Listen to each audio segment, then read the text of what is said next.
Allez, une Kia Sportage blanche à 79 km/h.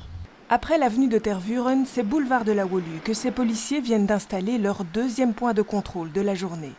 Depuis 7 h du matin, la zone Montgomery est mobilisée comme une centaine d'autres zones du pays pour une action de sécurité routière de 24 heures, le marathon de la vitesse. Un des premiers points qu'on choisit, c'est en effet la dangerosité de l'axe sur lequel on va faire les contrôles de vitesse. Et entre autres ici, le boulevard de la Wolu comme l'avenue de Tervuren sont des axes principaux de Bruxelles avec une vitesse un peu plus élevée.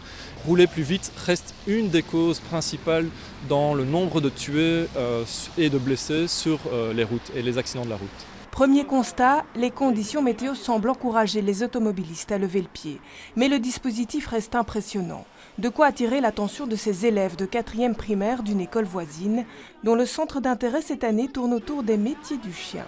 On était en récréation, je surveillais, les enfants ont dit « Waouh, trop bien !» Ils sont en mission et donc voilà, ils ont vu qu'il y avait un chien policier. Donc on vient sur le terrain observer, ça c'est un petit peu la base aussi de notre pédagogie au fait. Pendant que Joker et son maître se prêtent gentiment au jeu du question-réponse. Il y a beaucoup de malinois, mais il peut y avoir des bergers allemands aussi. L'action de contrôle se poursuit. Ici c'est 50. Faut tordre un peu plus loin.